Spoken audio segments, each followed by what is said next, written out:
दूसरे कीप से information को business associates और investors को pitch करने का अवसर दिया है।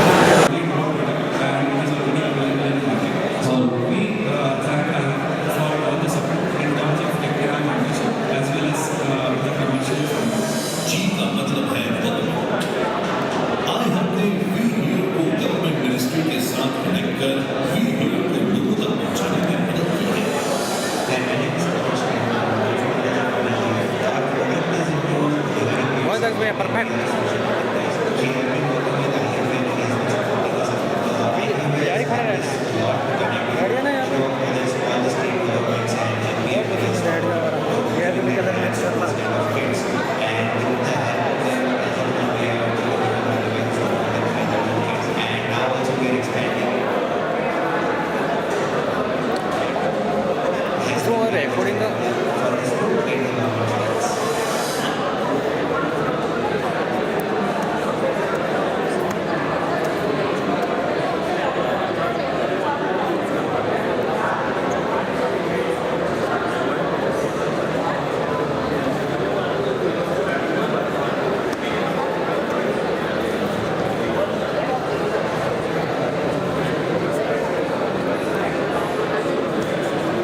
I'm requesting you to collect your ID card from registration desk.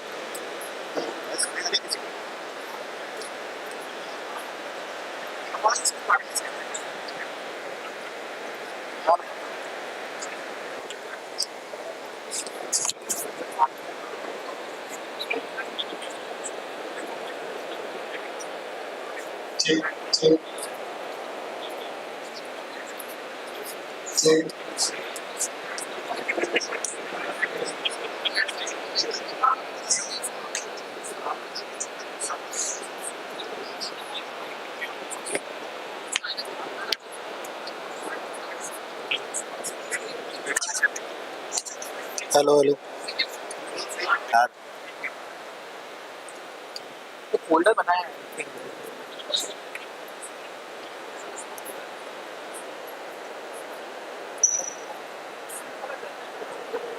ठीक है ना?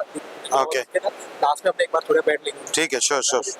उनको ऑडियंस में बैठा लो ना, वैसे अलग से क्यों बैठा है? नहीं, मैं बता देता हूँ। हेलो, मैंने बोला बेसिक्स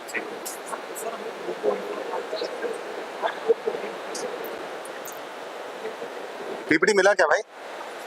अरे रोनिल को बुलाओ ना यार।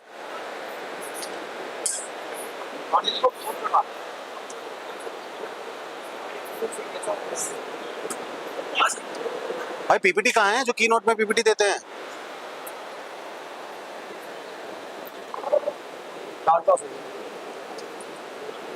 ये व्हाट्सएप में कर दो ना, किसका नंबर? किसको किसको भेजूं? ये मृत्युंजय का है, मैं भेज रहा हूँ, लीजिए। अभी आएगा आपके पास। यही है ना? अभी चला नहीं है पीपीटी और माइक चला नहीं है। हाँ चलाना। माइक कैसे ऑफ होता है भाई? माइक ऐसा है, ऑफ कैसे होता है माइक?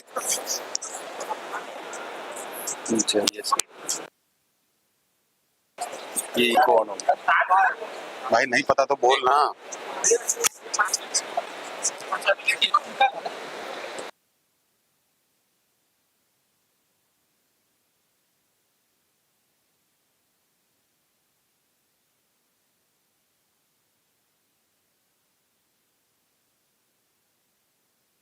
सर पीपीटी हाँ जी एक बार पॉइंटर से चेक कर लो ठीक है ठीक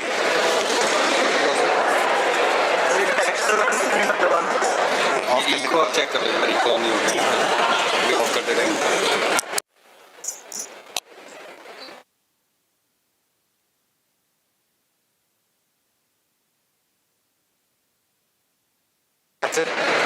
और इधर एक बटन है ठीक होगा ये ब्लू रहना चाहिए ओके ठीक ब्लू इसका मतलब चाहिए को हट जाए नॉइज कैंसिलेशन के अभी ऑफ कर दो हाँ अभी ऑफ कर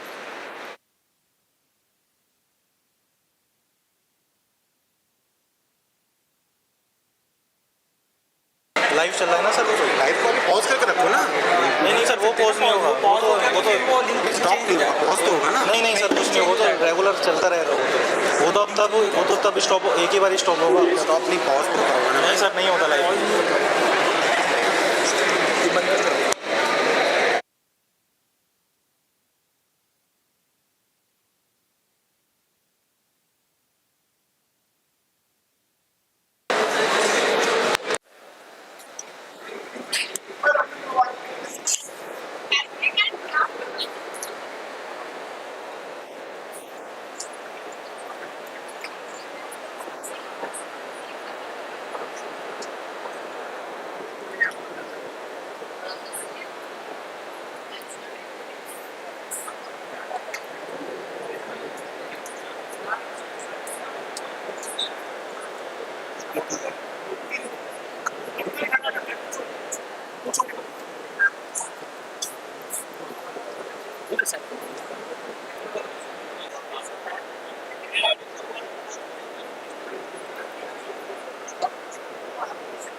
Hi everyone, good evening. Guys, this is Abhishek here from D2C Insider. Thanks to all of you for coming for the D2C Insider CXO meet in Ahmedabad. It's a great evening and great to have all of you here. The schedule of the meet is, I'll just start with a small keynote just to let you guys know on what D2C Insider is trying to achieve, what our mission and vision has been. And then we'll have a fireside chat with Arjun and Siddharth from Smitten. Then we'll have a panel, discussion with 5 founders from the community. And then we'll open up for networking, in the evening, right? So I'll not take a lot of your time, but I think it's important for all of you to maybe know why we all are here and what is D2C Insider about and what are we trying to do here. So guys, D2C Insider is essentially a community, right? So we are a community of all founders in India in the D2C space. Our vision is to make India a brand economy, right? A product nation, right? India has always been known as a manufacturing economy. We have always been very good at exports and manufacturing. The next wave of entrepreneurs coming out of India, especially in the last 5-7 years, we have seen some success stories of people who have been able to create brands. And I think the whole idea is that the new age economy of India will create global brands out of India. And as D2C Insider, our mission is to enable that. We just started as a WhatsApp group of 10-15 founders coming together in 2019. Some of you were actually early members of the community and you have seen the growth of the community. Thankfully, because of the efforts of all the members of the community, we have been able to grow the community and we have been able to build multiple programs to enable founders in the community. A lot of you have actually gone on to raise funding and scale and go to Shark Tank and all of that. So it's been a great journey for all of us. Back then we said that, hey, we are the new age economy and we are going to disrupt retail. And I think now we have enough examples of brands which are doing that. And that only reinforces our belief in strengthening the ecosystem and enabling a lot more founders who are coming into the ecosystem. I think founders generally go through a very lonely journey, right? So the fundamental purpose of the community has been to bring together founders who are building something in a similar space. We might be competitors with each other, but at the same time we are all fighting the incumbent, right? So in that way, we are very small compared to the overall ecosystem. Let's say if I'm building Almo, which is a men's innerwear brand, and we have Soleil from Bummer, or we have the Demanche guys, or we have the XX guys, right? So we all obviously compete with each other, but we also compete with Jockey, which is the incumbent in the space, right? So for us, it's not about competition, it's about cooperation, and for us, it's about growing the ecosystem together. And how do we do that? We've defined 4 core values for us, which will guide whatever we do as a community. The first is value addition. So obviously, whatever we want and growth of their businesses is the primary motivator for all of us to be here. We are all here because we want to learn, we want to grow, we want to share, and we want to also, make sure that everyone else grows, together with us. Uh, one of the important things for D2C Insider as an ecosystem has been, like, when we started this community, we were like, D2C was a very small ecosystem, right? There were hardly like 20-30 brands building out. This was in 2017-18, right? Today, obviously, we see a wave of D2C brands, but it is still a very much a urban phenomenon, right? You'll see Delhi, Bangalore, Bombay, and that's a reflection of that startup ecosystem. But I think one good thing about D2C and the new age brand economy is a lot of tier 2 and tier 3, founders who are building in D2C. So we have 100 crore plus brands in the community which are out of Udaipur, right? For example, right? So the idea is, how do we grow the pie? Like, how do we get more brands in the ecosystem? How do we enable more founders in the ecosystem to build? And lastly, which is a more, long-term goal for us, how do we take Indian D2C brands global, right? And that's why we started our Middle East chapter, we started our Southeast Asia chapter. The whole idea is, can we build bridges for founders building from India? Because guys, India has always had a great, what do you call, a source of origin advantage, right? Be it Kashmiri chilies or, a lot of, so I was just meeting the CEO of, iHub, and he was just saying that there are more than 300 GI tags which India owns, right? Now, Americans have been very good at marketing and packaging and branding. You take our yoga and you take our chilies and you take our all of that and you market it out, right? I think the next generation of entrepreneurs who are coming in, like Varun Mamat comes from HUL, right? So he spent 10 years in HUL, right? So we now understand the playbook of marketing and distribution and packaging and storytelling and all of that. So why not Indian brands will be global in the future, right? And you can already see a board competing with Apple. I mean, the ad we saw, right? Where they challenged Apple, right? So it might be long drawn as of now, but I think, visionaries always see the future, and, critics always see the past, right? So I think India's time has come overall, and in the next decade, we want Indian brands to actually go global. So yeah, I think this has been a journey, because a lot of you might not be part of the D2C Insider ecosystem. A lot of you might be new here. We just started as a 10 people WhatsApp group in 2019. We kept growing organically. COVID happened, Shark Tank happened, so funding happened. A lot of good things have happened in the sector. I think a lot of bad things are also happening. A lot of brands are struggling. Amazon and Myntra are going more and more anal on their commissions. So, CAC has been going up crazily with Facebook, going bonkers. So I think there are a lot of headwinds also in the industry. But overall, we have been able to, grow organically. We started our meets. The first meet happened in 2022 by accident. So someone in the community said, guys, let's meet, right? And that was the genesis of these meets, right? And it started with 50 people, it ended up with 1,000 people pan-India. So now we do these meets across India. So after this we have our meet in Pune, then we have Mumbai, then we have Hyderabad, Kochi, we'll have Goa, then, share relationships, right? Which you don't form over a community online, right? The second thing we want to do is knowledge, right? So how do we share knowledge? So we created a program called Elevate, which is a 3-month boot camp for new founders who are coming in the ecosystem. All you founders comments, how to crack brand, how to crack distribution, how to crack culture building, how to crack, fundraising, for example, right? So of the Elevate program. And we just had our demo day last week in Delhi. More than 50 VCs were part of the demo day. We had 3 winners from the demo day who got a committed capital. So the idea of Elevate is to seed the next generation of brands in India, right, and give them a structured playbook on how to build a brand, right? The third thing we want to do is capital, right? So obviously, if we have network, we have knowledge, and we have all of that, but we don't have capital, how do we grow? So we set up our Super Angel Fund, as you can see here. So that's our Super Angel Fund. So more than 70 founders from our community have come together to pool in capital. The whole idea is that grant of 30 lakh rupees per startup, right? So a lot of you might not be aware of it, and a lot of people in the community are not aware of it. So how do we basically play the role of a connector, of connecting the right brands or the right founders with the right ecosystem enablers, like iHub and like Startup India, right? So yeah, I think, guys, very proud to say we have grown to a 7,000 founder community in the last 5 years, more than 5,000 brand founders, more than 2,000 enablers. And I think the agenda for us is to make D2C mainstream, right? So like in our Delhi event, we had Mary Com come for a chief guest, right? And a lot of people told me, "Yaar, why are you getting Mary Com in a D2C event," right? I think the whole agenda is that we are in a cocoon, right? So it's a very small ecosystem, and I think it's the same faces we keep meeting, right? But when we expose ourselves to the broader ecosystem and we get perspectives out of that, and not just D2C ecosystem, but startup as a broader ecosystem, right? I think there are a lot of learnings, there are a lot of common insights, and I think a lot of inspiration also comes out of that, because D2C is a new industry. But let's say edtech or fintech or consumer tech as an overall industry is pretty established, right? So there are a lot of leaders there who've created large businesses. And I think scale is also relative, right? So when we get excited about a 100 crore brand in D2C, and when you talk to a Paytm and they're at like 30,000 crore, right? Then you actually realize what it takes to build an institution at that scale. So we want to be more inclusive as a community. We want to, get more stakeholders in the ecosystem involved, and that's why we partner with a lot of, enablers in the ecosystem. And yeah, I think we want to keep growing this community.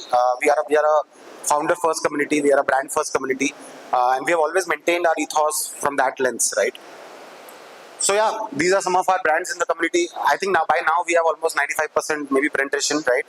If anyone asks me, यार ये brand है क्या community में? I'm like, यार अगर वो community में नहीं है तो शायद वो ecosystem में नहीं होगा, right? So I think we have done a good job there, and thanks to all of you, because we have been completely peer-based, crowdsourced community, right? Every member has added maybe 50 or 100 members to the community, right? And that's been the power of the community, ecosystem. So yeah, I think we also need to deal with the devil. So we have all the investors in our community, all the top VCs in our community. So we have an investor group which has more than 300 partners of funds. So if any one of you is looking for connects, fundraising, we are there to help you connect with them, right? So I think that creates a good bridge, because VC is also looking for early stage companies who are worth funding, and we are obviously looking for capital, right? So capital plays a very important role in whatever we do. So yeah, guys, these are some of our early founders. So we had, Aman and Ghazal, and we have had all the sharks on our community. I think it's been a very vibrant community, and I think the best part about this community has been how open everyone is to, share.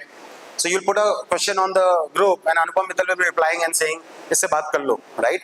And that's the kind of activity, we see on the community, right? And that is very, very special, right? I'm part of a lot of startup groups, India Startup Group, and Gurgaon entrepreneurs and this and that, but I've not seen this kind of camaraderie between founders, right? Why? Because this ecosystem is very open to each other. We are all innovating in our own way, right? So we are not really competing with each other. We actually, I was just giving your example, Sulay, that we are competitors in similar space, but we like keep chatting at the night, kya chal raha hai bhai, kya ho raha hai? Because we all in the same bucket end of the day, right? Together we might be, not even 1% of the market, right? So it's not like we are competing with each other directly.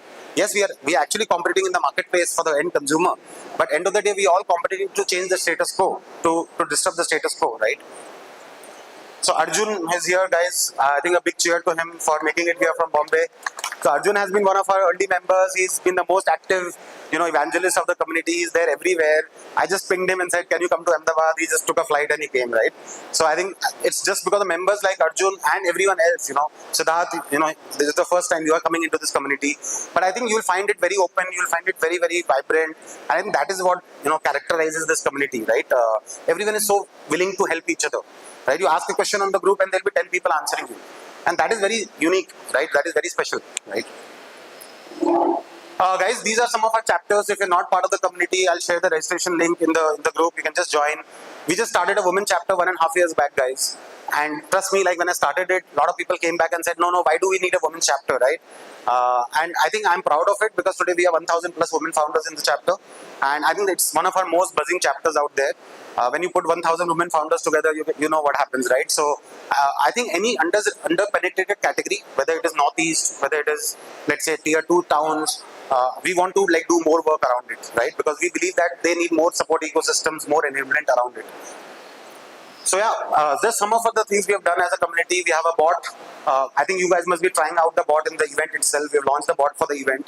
So if you want to meet anyone in this event, you can just go to the bot. You can just say hi. You can say, I want to meet XYZ. It will connect you, right? So it's a two-way connect.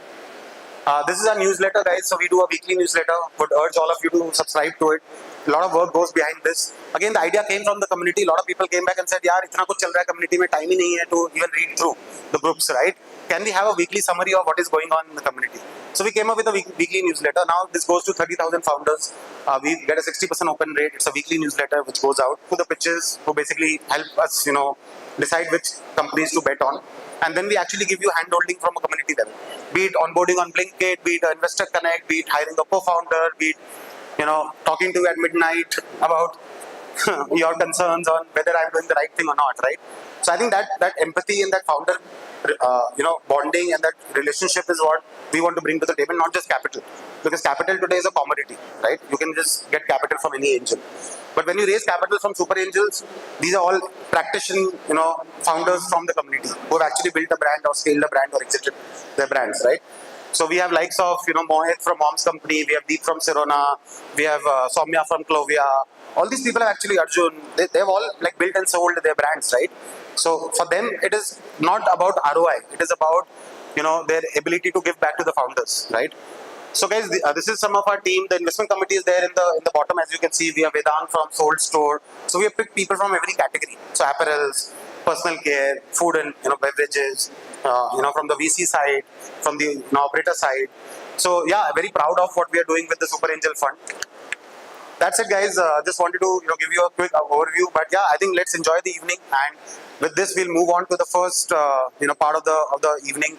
We'll have a fireside chat with Siddharth. Welcome, Siddharth. Thank you so much, sir. Thanks for making it. Hi, Arjun. Good to see you.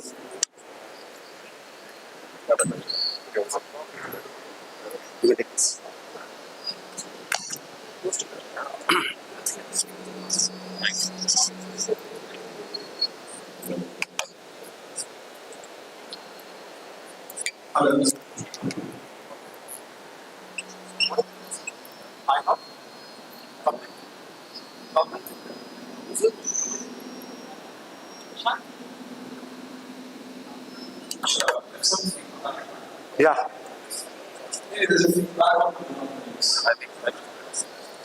There's a. Okay.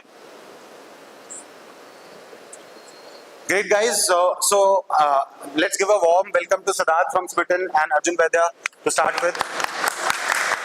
Would be great if you could, tell us briefly about what Smitten does and how long you have been building it and where you are currently in the journey. Sure. First of all, thanks a lot, guys. Amazing setup, amazing PR on top of it, the social that you guys did. About myself, Siddharth Nagia, I've been in the consumer space for a decade with the university, as they call it, the HUL, I was in New York for in India, Singapore, UK. That's a journey of plan to come back and start hospital in late 2015 and 2016. Prior to that, was passed out to ISB in 2007 as a passer. Oh, nice. I didn't know that. So both me and I started with a friend of mine, father also in ISB and he was McKinsey movement to kind of India. We started Smitten because the idea from day one was how to help brand reach out to consumers at a significant cost. That was the idea. And we give that experience in the way to go for. And we started thinking to go for it. Because sampling has been happening since first 5 years. But there was no structure to do it. I myself have been culprit of spending a lot of money on sampling without even being heard of it. That's where the idea was also born. And we started this with some 5 brands, 15 on consumers, cut down today as we speak. We have got 17 million of consumer base, 39 years of brand partners, growing on both sides of the both consumer and brand side. From a funding perspective, thanks for people like Arjun and everybody around. We have managed to raise around 200 on CR so far in the journey. And overall, I would say we did a lot of learnings to go about doing the things in it. I'm sure those will be captured on the next video. Yeah, good evening. Great. Thanks a lot, Sid, again for making it. Cheers to you. And great journey. Arjun, you don't need an introduction, but I can give his introduction maybe if you allow me. Yeah, so good. So Arjun is the South Bombay boy who's made it big. His dad actually, is a first-generation entrepreneur who built a great business in the luxury jewelry and watches space. So Arjun is the second generation. Abhishek used to work with in his previous. Yes. So in my last startup, his dad was a supplier to my company, and we didn't know each other back then, right? So Arjun built a brand out of a legacy of his family.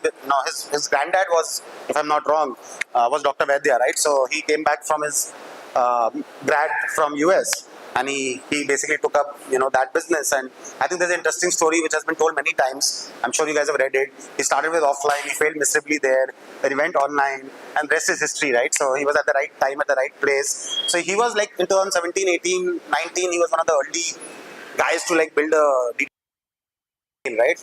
And sold eventually to RPSG, and so he's a rich guy, obviously. He was anyways rich, now he's richer and richer, right? And that's why he's become a VC, because when you become rich, you become a VC, right? So just kidding. But yeah, guys, so after that, Arjun joined World Invest, which is one of the largest family offices in the consumer space. And then I think they launched V3 as a subset of that, and he's leading that. So yeah, I think worn multiple hats, man. I mean, from entrepreneur to VC. How does it feel, Arjun? Because I know at heart you are still an entrepreneur.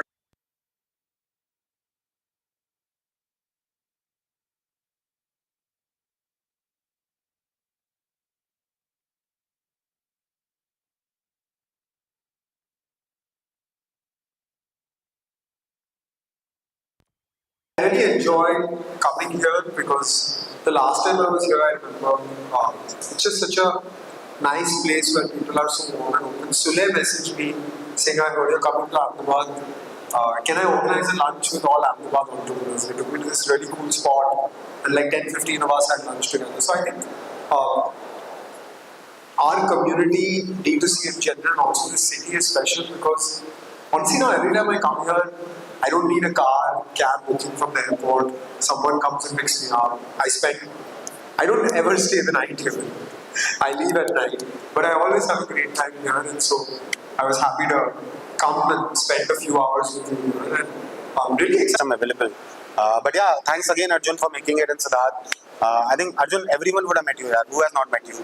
So he's everywhere, guys. He's all over the town, right? I mean, Instagram, YouTube, you name it. I mean, all the meets. Like D2C Insider meets, Arjun is the default. And if I don't invite him, sometimes he's like, dude, you didn't invite me. I'm like, Arjun, I can't invite you to every event. He's no, I'll come. You just invite me. So he comes everywhere, right? So like this meet also, I just texted him, Arjun, can you come? He just came, right? So I think it's great. I'm sure most of you would know Arjun well, but Siddharth is a hidden gem. So we finally got him in our community, and we'll add him onto the community groups also. So that he gets a lot of spam messages. Like, you know, so once Arjun's phone conked off because of the community, you want to like, say that. so we have like 40 groups now, right? So there's so many groups and there's so many messages. It can become very overwhelming for people, right? But great. So coming back, the topic for this fireside chat was because D2C is a very long tail ecosystem, and we have a lot of young founders here. And because you guys have actually scaled, and Arjun, you have exited, you are still in the process of building an institution. How has been the journey, from where you started to where you are? We would love to have your insights and your learnings, and maybe 3 things which you would want to maybe cover on what you did not see coming, on what you would have done differently, or what are your learnings, and where do you think this whole ecosystem is headed? So that specifically in case of you, because you're a platform for a lot of these brands, right? I'm sure a lot of brands here would be on Smitten. How many of you guys are on Smitten right now? Can you raise your hands? Yeah. So because you are in personal care, marketing karna hoga. yeah. So I think because you're a platform which is looking at a lot of brand data, right? And you would have seen a lot of new brands come in the last 3-4 years. Where do you see this ecosystem going, and from where you started to where you guys are right now? Is it more matured brands which you're going after? Is it more the new age brands you're going after? What has been your journey and learnings? Would love your insights. Sure. So when we started Smitten, it's a new idea. Nobody else was doing in the market. The sampling per se, request-based sampling platform. Not that there was a fixed sampling model that was going in the past. So what we started off with the limited consumer base we had, we had to reach out to the D2C community in the first place. Till the time we reached around 6-7 million consumers, and that used to be our bread and butter. But the moment we crossed the magical number of 8 million consumer base, all the bigger entities started showing a lot of interest. So yes, a large part of our interaction today happens with bigger entities. Like from Universe, P&G's, audience of the world happens. But at the same time, having come this far and known that this is the place where even the younger brands need a lot of traction. It is not just about sampling, it's also about knowing what their brand a lot better and not faster. So while we started as a discovery trial of commerce platform, we are at 2 verticals in the last 12 months. It is also into our data analytics, research and ads. We are doing an end-to-end offering to brands. And I believe from a maturity perspective, the one who was starting off in 2016-17 versus who are starting today are a lot more evolved, a lot more mature. And I'm sure somebody's Excel sheet of what the business would look like would have made it in 2015, including myself, would be very different, unachievable to say so because you could not see a lot of realities on the ground versus somebody who makes it today. It's a lot more real because I also invest in startups and I see their numbers. For us, it was thousands percentages away when we were making the 5 Today it's not closer, it's less than 100 for sure. So that's what I have seen in this journey. The question that you also asked about what I could have changed, what I have seen. See, what has happened in our case, specifically if you ask me, and that's what I tell my team all the time, there are few P's in our life which has evolved out here. If I can't do something, but partners are different levels, right? Partners, but here I'm referring more to the co-founder of it. I strongly believe that without a co-founder, the journey is not easy. It's a very difficult journey, especially as you grow. What we are not envisaged, the problem that we face when we are, let's say, from a 1 crore to a 10 crore to a 100 crore to a 200 crore company. It's very difficult, but you need a co-founder for sure. Somebody with more obviously skill set that is complementary to what your skill set is. That is second is the people side of it. Again, something which I think, in spite of being in the industry for so long, we underestimated what people bring on the table for us. And people when I'm referring to is more of a team, which is your family and your partners that obviously happens along with it. But it is the team side of it. If you, what I've learned over a period of time, you need people who you can manage genuinely.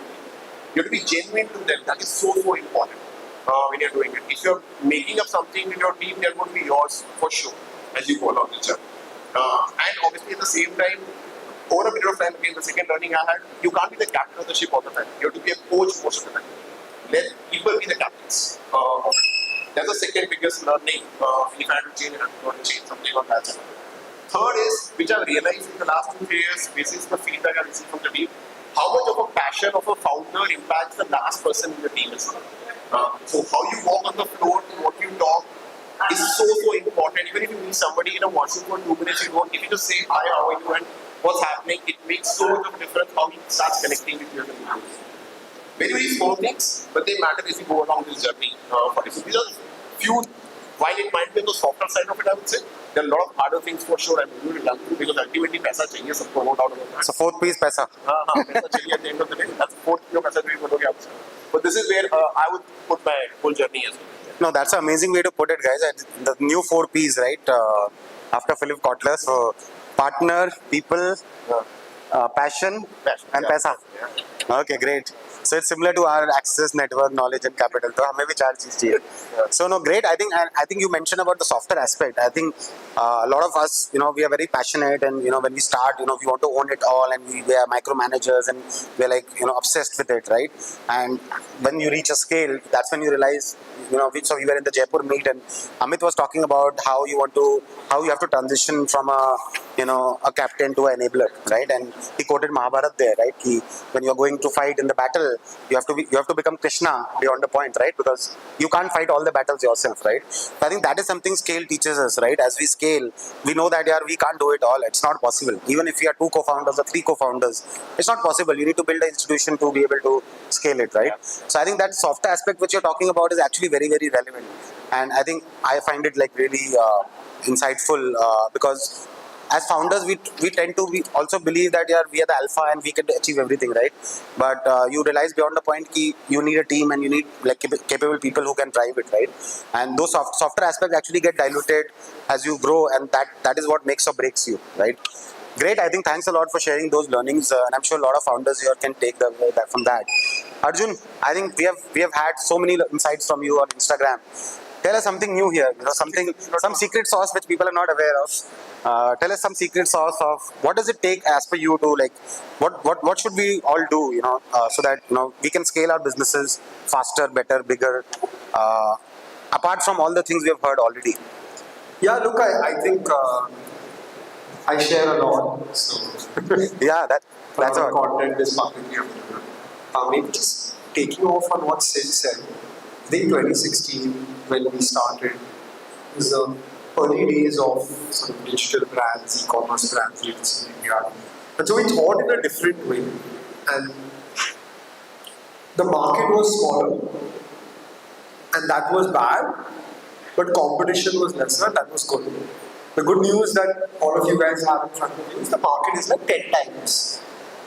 With the market being 10 times, there's truly the ability to say words like 100 crore, which we got scared of saying. In 2016-17, we said 100 crore to me, I was like, oh my god, 1 crore will pahunch jayenge fir dekh, right? So, I think, given that, there is a different paradigm in the way we have to think of building our businesses now. And maybe give some examples from the audience as well of entrepreneurs that I know. Right? The first thing I will say is that with the increase in competition, a Dr. Vedya's type brand today, or a Mama's type brand, or a Wow Skin Science type brand will not do as well anymore because Dr. Vedya's exists and Mama's exists, right? So, completely generalist brand in a category that already has the generalist brands at 100, 200, 500,000 crores will not work as well. But the great part about the market that we exist today is that customers have become a little bit more aware, nuanced, and open to trying new things. And with that, you can actually build large businesses in niches, right? So who would have ever thought that a caffeine-based cosmetics brand would be doing 250 crores? Like, seemed unthinkable in 2016 when I started. And so, we had an idea, and Dr. Venus and Trisha had an idea to go and build a brand for kids in Ayurveda. And we never ended up doing it. But now, you have Reddy and Ripple here building Baby Organo and achieving scale in a niche in Ayurveda. Who would have thought that a specific fashion sensibility for innerwear could create a large business? But Sulay today has built a business with power, which is not just normal innerwear.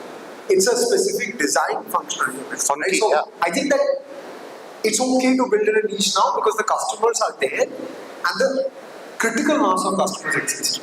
The other thing I would say is that scale is real now. It's not like, oh my god, where's the TAM? What kind of business can you build? What scale of business can you build? Right? So I met Mr. Adil Qadri, the famous Mr. Adil Qadri in 2018.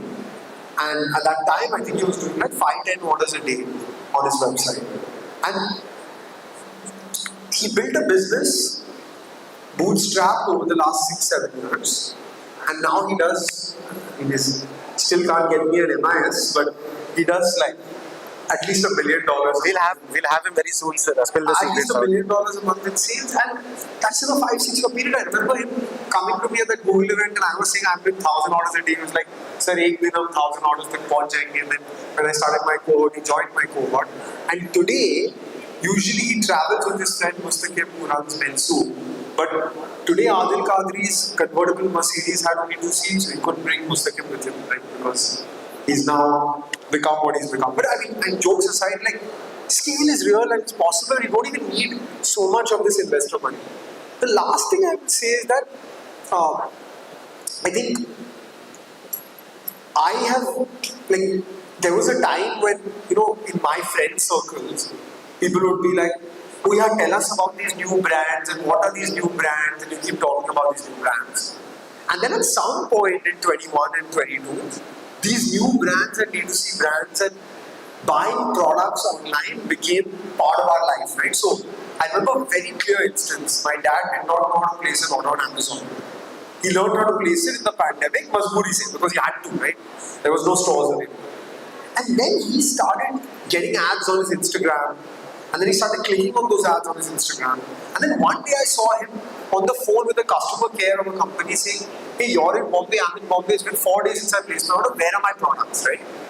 With that, just a random instance, what started happening is our brands, our cohort, our community of brands started becoming mainstream. And now actually, our customers, not just the sub 30 customers, sub 35 customers, everybody is open to consuming your brands. But with that is another problem. At my time, until I reached 100 crore sales or something like that, no Ayurveda guy noticed me. They were like, who's this kid trying to build an Ayurveda brand? Nobody cares. Today, the incumbents are looking at us as much as we are looking at them, right? And so, you need to truly give a world-class experience, a high-quality product. Customers will come back at you and write a shit review if your product sucks. And customer will expect that your delivery should happen on time. And customer will expect that the box doesn't break in delivery. And customer will expect the label actually sticks on the product. So I think the market has grown significantly. I think maybe 2 years ago there would be like 10 people. When you guys started, there were like 10, 15 people. Absolutely. There are 60 people here, and now I heard that you didn't let some people. Yes. Like there was a gap on this event. So it shows that the market is really maturing. The future actually is very bright and exciting, but like I took 1 year to understand the basics of D2C business, how to do performance marketing, what is e-commerce focused SEO, what is a conversion friendly website, how do I set up a warehouse, how do I run my ops. You don't have that time today. You have to get your basics right within 2 or 3 months because someone else will come and do it better. Right? So I think that's the state of the market today. I didn't want to really talk about the document, just want to share about what the market looks like today. Actually, Arjun, we got you here to learn how to crack V3. Jokes apart, but I on can that, tell you there are few founders here who have cracked V3 and rejected V3. is it? Kiski himmat hui? Who is it? No, That but we'll share. But jokes apart, very can relate to this because I was just if you guys saw that video of Sam Altman, he was talking about Y Combinator on LinkedIn. I just saw it today morning. So he was saying they looked at data of Y Combinator over the last 20 years, and they found a very surprising pattern. All VCs look for TAM. That's the first thing you say. Yeah, TAM kitna hai, sham kitna hai, all of that, like large market. Because all these are McKinsey, guys, how they are, right? So they all look at data and Excel and all of that. But he was talking about it and saying when they looked at the data of success stories from Y Combinator, they found that all the success stories are the opposite. People who started with a small niche, which the TAM was not big, they owned that small niche, and from there they grew. Let's say Airbnb, for example, right? Who thought that would become mainstream, right? Like bread and breakfast, Airbnb was that, right? And today they are challenging hotels, right? People don't go to hotels, they stay in Airbnb. So the actual TAM, like Joule is a great example, right? Joule TAM was actually smokers. But it became so viral. Why? Because non-smokers started smoking Joule. It's bad, right? And that's why it got banned. But I'm saying the actual time you don't know of a product, right? So on that note, Arjun, maybe because today the market has got competitive, with communities like D2C inside, a lot of people come and tell me, "अरे यार तुम ये क्यों कर रहे हो? ऐसे इतने brands हैं यार, हमारी लगी पड़ी है तो बहुत brands ला रहे हो." So I'm like, yeah, it's good for everyone, right? End of the day, the market forces will determine who will win, right? Because that is creation, that is evolution, right? You can't put a artificial barrier to brand building just because you have built a brand and now you don't want others to build a brand. Because once entrepreneurship gets that chingari or whatever we call it, right? It's very difficult to stop entrepreneurship because one success story will breed 100 more success stories. Someone listening to Aman Gupta sitting in a conference and Aman saying, "यार 2 साल पहले मैं वहाँ था," है ना? And then everyone thinks that I can also challenge Apple. Why not? So entrepreneurship cannot be stopped. But what Sam was talking about is that if you can find those niches and you can build in that in a competitive category, it is very important not to go after a mass category or a larger TAM.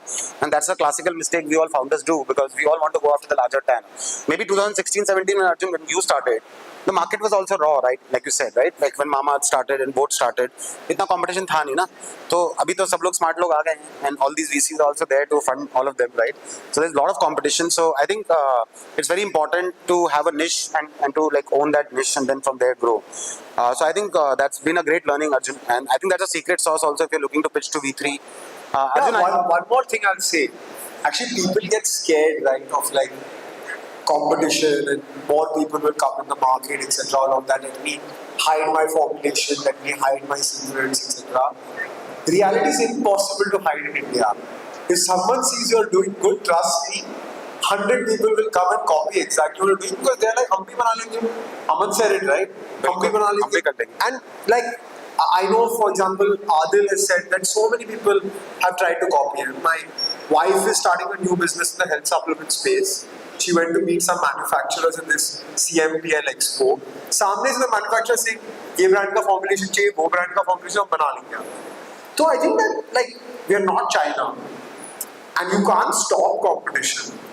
Accept it and just say you will keep doing better and adopt the innovation mindset. So you have to keep getting better, doing better, improving. If let's say for example someone copied Smitten of what Smitten was doing in Jan 2017.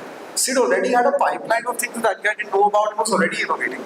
But if Smitten stayed the same as it was for the next years, obviously people will come and disrupt it and innovate. No, absolutely. And Arjun, I saw one of your posts where you were talking about the mass market opportunity, right? The mass premium opportunity.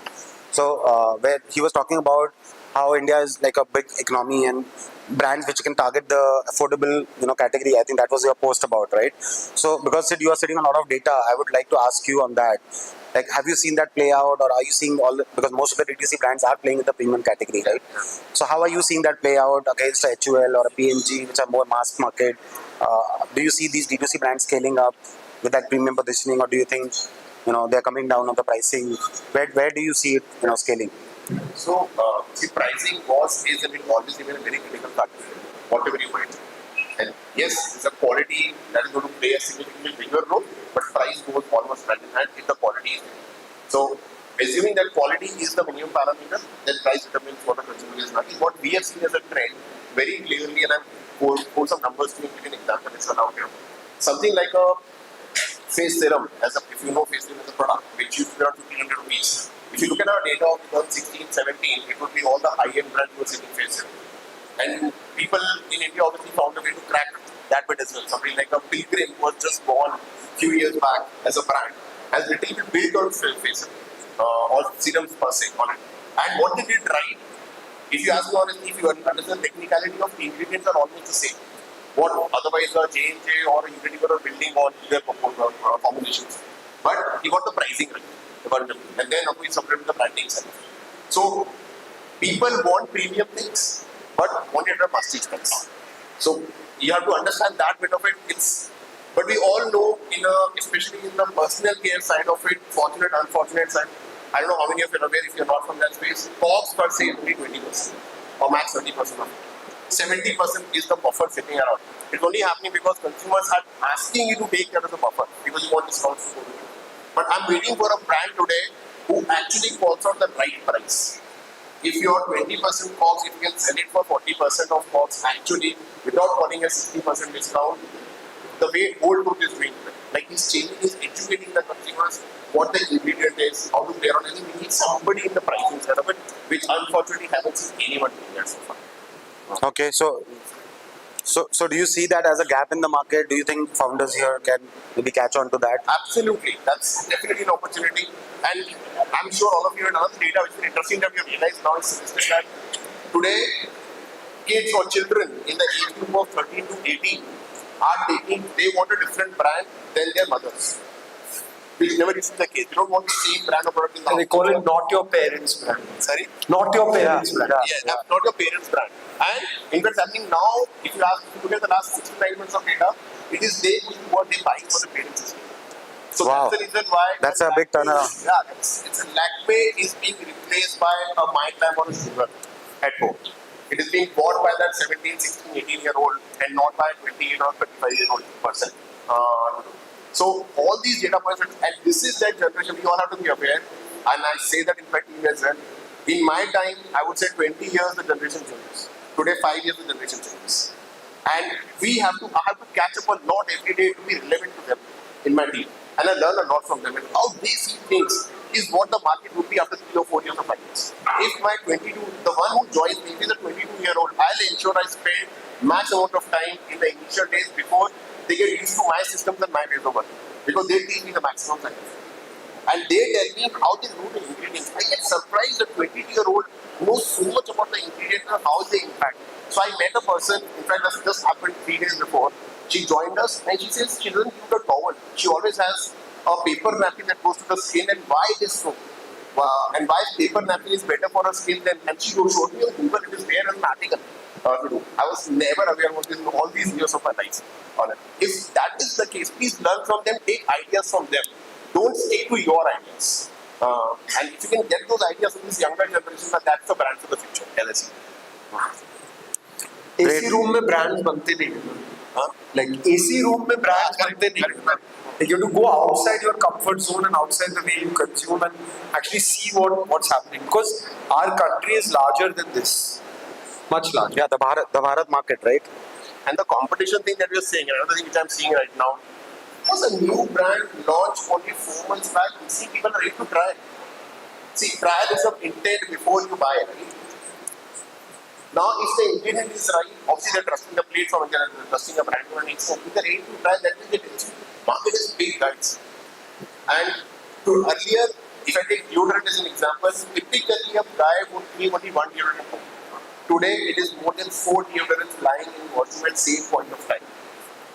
And consumption pattern has gone up because 2 of them are also in office on top of it. Yeah. So this is what people have to learn as a Big insight. Big insight you're giving. People want choice, willing to try. They're not so loyal. Loyal? Sorry, I'm not capturing what you want. No, I would love your insights on that. For a toss. Today, I can tell you face wash. It is 1.1. What it tells you is that consumer buys second face wash, different face wash than the first one. कोई loyalty नहीं है उसमें. But at the same time, to find your own niche, as we were talking about, there are products which would be bought by an individual more than 3 or 4 times. At least in last 8 years of data, I have not seen a single consumer who has bought more than 4 times a single product. So when you're building your tag, your analysis, please keep that in mind. And no, I've seen one of data brands today also building it saying that I don't need customer acquisition beyond a point. If I reach 5 million, 10 million, no. You need customer acquisition all the time, or you keep innovating yourself. So you're relevant for that consumer. वो charger चलेगा मेरे iPhone से जो आपके पास So Arjun, on that note, just wanted to check with you because I was just talking to a founder, and I think what is happening with D2C right now, and a lot of you here who have scaled would also relate to it. I think there's this chase of finding new hero SKUs every quarter now, right? Because scalability is coming from new SKUs and new heroes which are changing because of the lack of loyalty. Basically, consumers are looking to experiment continuously, right? So where do you see that going, and how does the brand like really scale, right, beyond 100 crore, or how do you keep innovating and keep finding new hero SKUs? Because traditionally, how it was done in FMCG was there was one or two SKUs which took you, like the best example is Yakult, right? I mean, just one SKU, right? Which is maybe a $3-4 billion company, right? You're not seeing that happening with D2C, right? All these established brands also, like you just saw today morning, Boat launching their new whatever, right? Dolby, sound, all of that, right? So I think it's a constant pressure on founders today to keep innovating and keep launching new SKUs, and the hero SKUs itself keep changing. Yeah, that pressure will exist. I don't see you coming up with a product today and 5 years later that being your hero, unless you're very lucky and you've built something so defensible that nobody can come and play that. Right? An example of this is a product called KSM66. It's a type of ashwagandha that has been developed by this one company in Chennai. The guy does $500 million of revenue from that one SKU, and he doesn't have a brand. $500 million. It's a $3 billion company.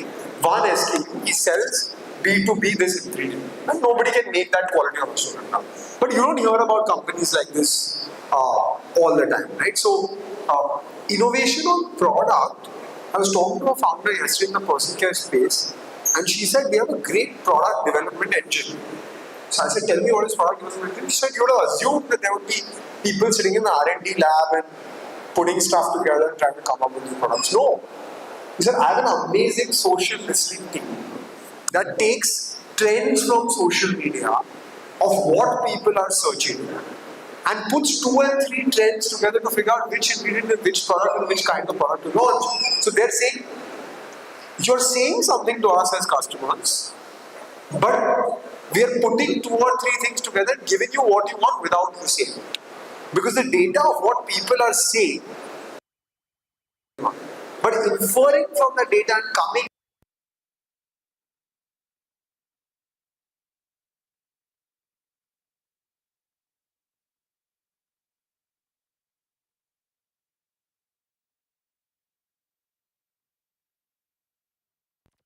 is that at least with a share of your sales, which are digital first, you'll have access to all of this rich data that you can actually use.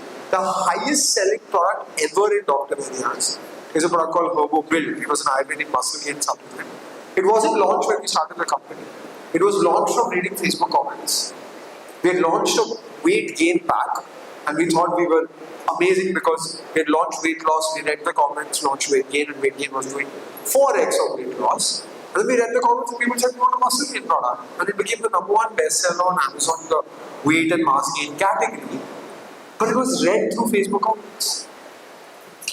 Yeah, so I think that's a constant struggle for brands today, and thanks to platforms like Twitter also, which helps consumer discover new products. Consumers are highly impatient. They're looking to experiment. They're looking to try new things. So I think there's a lot of By the way, pressure. I wanted to do one plug as well for Smitten. Everyone looks at Smitten as a sampling platform. You can sample your products, you can get some customer data, etc. But they also give you very rich data on their customer set and what their customer is doing. And research, consumer surveys, focus groups were done in 2 ways. Either the FMCG companies did it with Kantar and Nielsen because they were 20-30 lakhs for every single survey, or you do it with your friends and family, and honestly that's even more risky because the data is all wrong.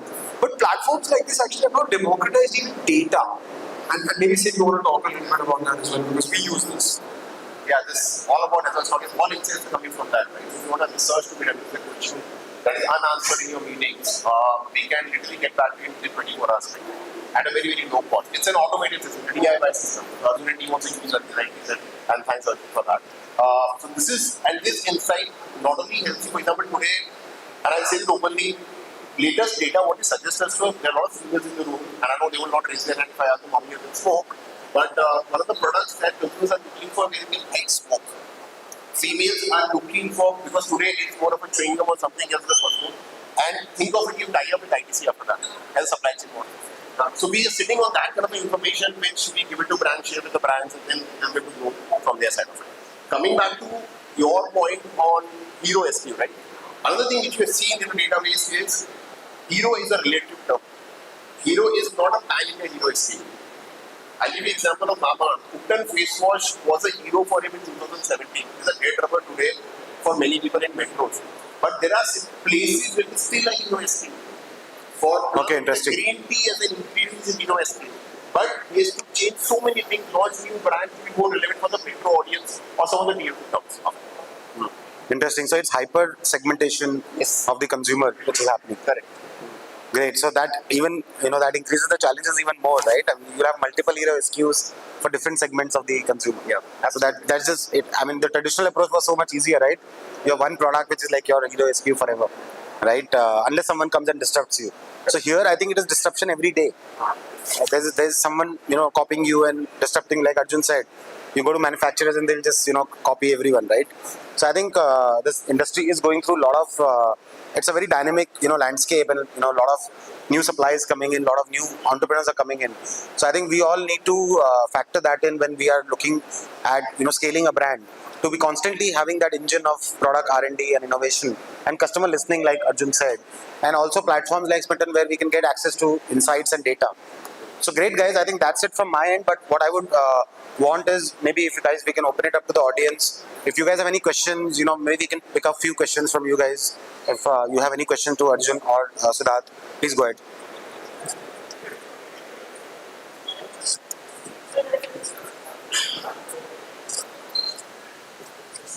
So my question is that so you have a lot of trust issues in the segment which services with the clients, and they don't buy it for 50%.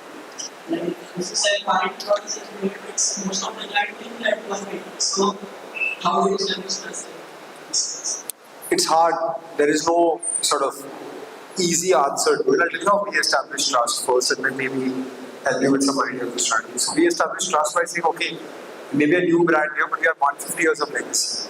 We establish trust by talking about our manufacturing process, our certifications, and being open about sharing videos of our factory as well. The moment we had 100, 200 customers, we established trust using their reviews and their faces. Authenticity sells today. I actually, from a marketing lens, believe that the real influencers will become your customers. The real videos that will work for you will be shot on a phone and not in a beautiful sort of studio setup. And so customers want to hear what other people have to say, right? Now, what do you do when you start? This is a gold start program. I think from that perspective, there was a time we used to say website because data. If it means starting on Amazon and Flipkart and getting that on any other marketplace and getting that initial sort of critical mass of customers and then building on your website, that could be a good strategy to start. Not a plugin, but do trials. But this is what happens, and I get that so many feedback from consumers saying, I was doubting this product because it was 1,000 rupees, 60% discount, 400 rupees, I want to try this product. If it's a fake product, you will not make a trial pack of it. You're putting in effort to make a trial pack so you can know the efficacy of the product is great, and first they put a trial on the market. I'm not saying put it on Twitter anyway, for that matter. Thank you so much. So what's the take on cross-border? Do advertise on market, other markets? Where you want to start in a new market?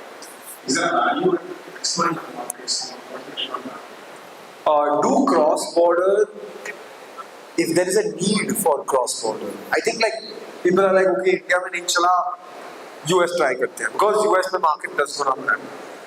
Look, if there is a need in that market, let's say for example, in yoga, Ayurveda, spices and tea, clearly we're the best in the world. So there is a need in that market for an Indian brand too. But if you're selling men's t-shirts, for example, Is there something you're doing unique with your material or your price point? There's some arbitrage that you see or something that's not there, maybe then go to that market because that market's 10x more to them. It is, we have some examples of brands that have been very, very successful outside of India, but those examples are few and far between today. Will that happen over the next decade? I'm sure it will happen. But just being cross-border, it takes the same effort or more effort. It's not like just Amazon global selling listing start here, it starts selling, right? Because there is competition in that market. So have a clear reason why you want to go. If that clear reason or differentiation or moat is there, then go.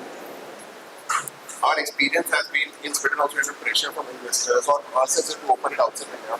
There are too many things for a founder to do this. It is one of the areas where you want to focus on. And India is a very, very big market, and even from the apparel, the tiny one, if I went before this. It's just such a big market in India. Establish yourself, establish the name, then you'll have enough ambassadors outside India, then go outside. That's what we generally tell to people now.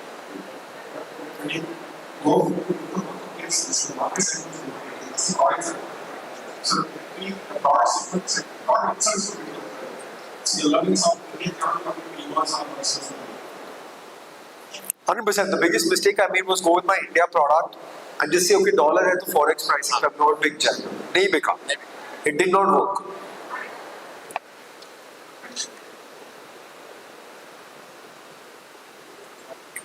एक और लेते हैं then wrap now because the other speakers also Yeah. will have to. Guys, we'll take the last one. My question goes with that. Definitely you enjoyed it. No, let's go with Sid. Where actually you said that loyalty has gone for loss, and being a D2C owner, you were saying the same thing. And I think every single time we are supposed to just keep on diversifying ourselves with the products, and that's the only solution out or maybe something else. If loyalty is gone for loss. So when I say loyalty for large part of the portfolio, yes, you have to create that niche within that itself, which can hold back the consumer, and that is not price, for sure, right? Price will never hold the consumer, right? Create that particular product that will hold it on there. The rest of the products you should know for sure that will come and with the consumer perspective. But if you don't have a hero SKU, when I say if I don't mean the hero talk about a hero, an SKU that is actually bringing a differentiation to a consumer which you cannot get from others, that's when you hold back to that. Otherwise, you have to keep acquiring consumers, be present all across, both online and offline, to be relevant for everyone.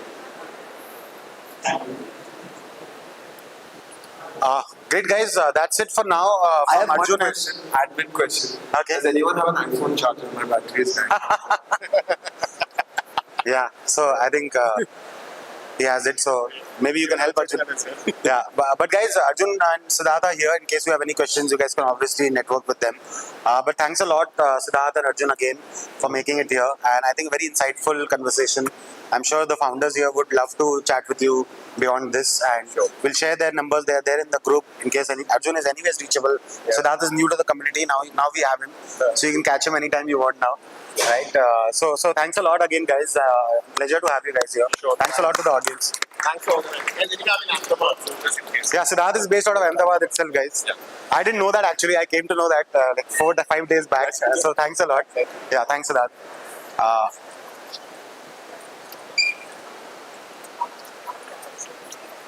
Guys, we have our goodie bags for you guys. Good. How are you? I saw you in CMPM. I told Vicky. So guys, we'll move on to the next session. So we have a panel with 5 founders moderated by one of our community volunteers, himself, Sumit, who's a brand founder of a brand called Kurlin. Sumit, I would invite you on the stage to take this up. And thanks a lot for volunteering and taking out your time. So good to have you always. So guys, it's volunteers like these in the community who, run this community, and we have so many of you here, who are part of the community and volunteering. All of you, thanks a lot to all of you. Might not be able to take everyone's names, but yeah, I think the whole idea has always been for all of us to come together and work for each other. So Sumit, over to you. If you could just invite the folks and take it over. Thanks a lot. Thank you. Thank you, everyone. So the next session is about Goodie bag. ferocious and speak with the startup founders. And the only only thing that will come between the snacks, which is going to be served after this session, is me. So you better be an engaging audience. Hello, Payal, Keep how are you? capping, Don't and lie. we just have one question for each of the founders there. So we'll make it quick as long as you guys are hungry. So I'd like to invite Sulay from Bama. Big hand for Sulay. Riddhi from Baby Organo. Very good. How was it? Adil from Adil Kadri. Please welcome. Woo! Chetan from Alpino. Chetan.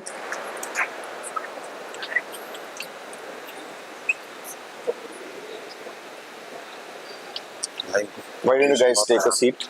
और यहाँ पे कोई नहीं था जब panel खत्म हो रहा था मैं देख रहा था फिर पायल देख रहा मैं किसको बोलूँगा इतनी बड़ी गाड़ी आने कहाँ थे तुम लोग टॉनी कहाँ So are you guys ready? And I think Jainam is napping somewhere. Can you come? Yeah, Jainam from Urban Naps. No. That was a deliberate pause so that I could make a point. Please have a seat here. I was just waiting for. So what I'll do is first we'll have a very quick introduction because there are new folks who have joined in. Just a single line of what you do, and then we'll start with the panel discussion. Yeah, Janam starting. Hi everyone. So my name is Jaina. I'm a co-founder of Urban Naps. So most of you know, but we've been saving for people to take a nap. I was just taking a nap in the swimming pool. Hi everyone, I'm Riddhi Sharma. I'm the founder of Baby Organo. Baby Organo is a new sale we are going to do and the baby samples.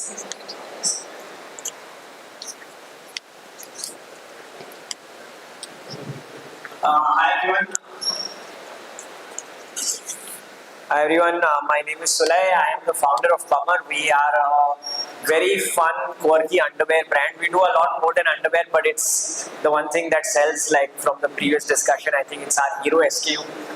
So yeah, we've been around for about 4 years and predominantly D2C, but now building the business a little beyond D2C as well. So that's the journey so far.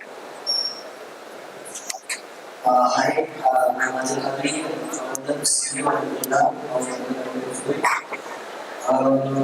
we are trending and popular person in India as a cut.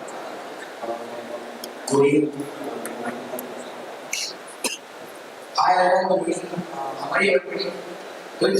So, this is the currently founded and sales is not in any healthy foods. We're not just buying healthy foods, we want to try healthy foods. So, that's the end of your thanks. Thank you. Can we have a round of applause? So the rules here is because we pass on mics, there is a pause, and pause is supposed to mean that you need to clap. Okay, so keep that going. So my first question is to Sulay. Sulay, your brand Bummer has been a resonating success, especially in the Gen Z and millennials, right? So just wanted your key insights on, what are the things that need to be taken in mind considering the Indian market, because it's very different, it behaves very differently. So when you built Bummer in the recent years, what are the key insights that you had taken and established into your brand building process considering the Indian market?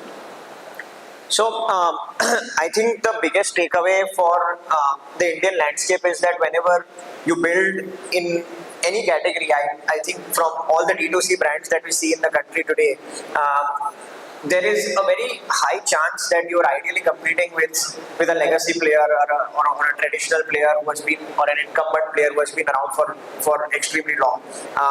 There's very few instances where there is very large category creation happening where it's completely built out from scratch. And I think both those instances have their own sets of challenges. I think when you are going against a traditional incumbent, the largest part of the problem will be how do you face a mammoth of a brand who has built distribution, scale, product innovation, everything, right? So being fairly innovative from that brand is sort of the key to success. And Now, the second caveat as a part of this will be that if you kind of try and build something very, very different from what the traditional incumbent brand has been building, there comes the problem of education. And in brand building, I think education is the biggest cost barrier, which if you truly try to build a brand is not something you can build with a few lakhs or a few crores, right? I mean, it takes years. Time, of course, is the most priority item, but in terms of money also, right? Hundreds of crores being poured into actually brand building. So I think going against legacy incumbent players and then at the same time trying to find your niche by education are sort of the biggest challenges to brand building. But those are also, I feel, opportunities that can be converted for the brand, using those to your advantage, because a traditional brand, an incumbent, or even a category creation will work in a certain way. You being a younger brand, a newer brand for the Indian ecosystem, I think there's a lot of room for you to adapt and build the brand how no one else has built, because you don't operate under a certain guideline.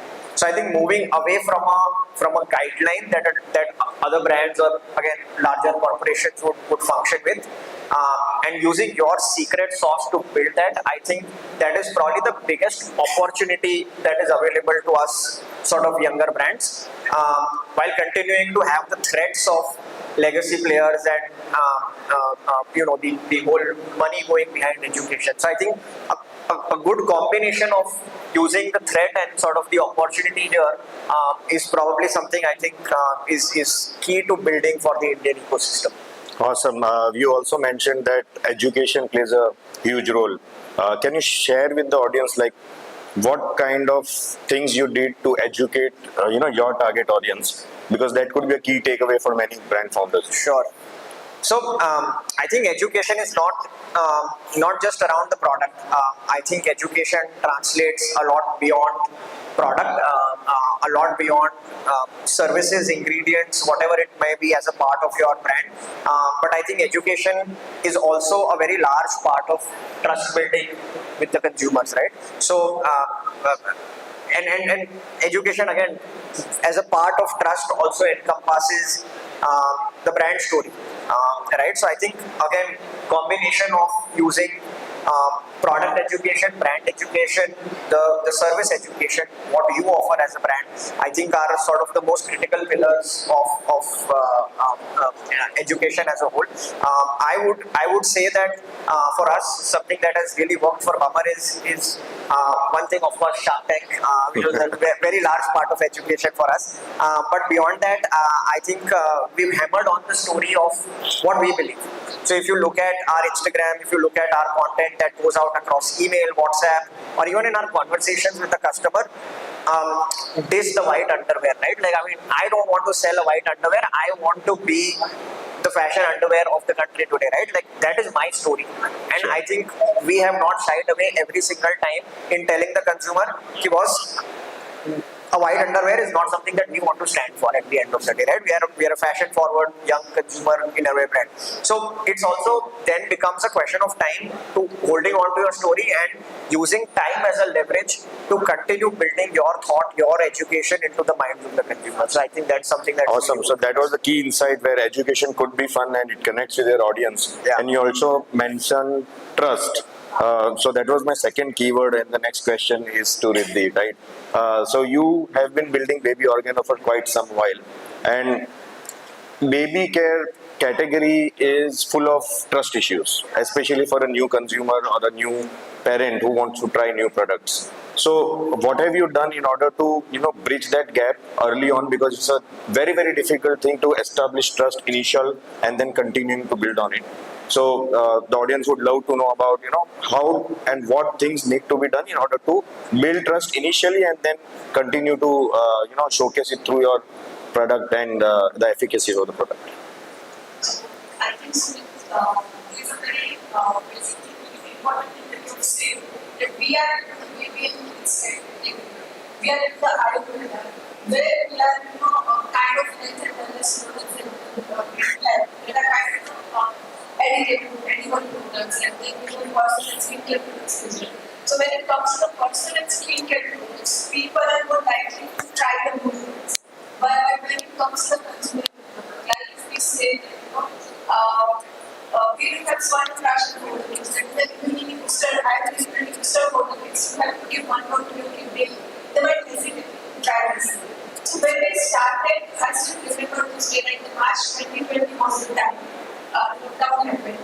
I had a stock of 100 pieces of summer fashion with me.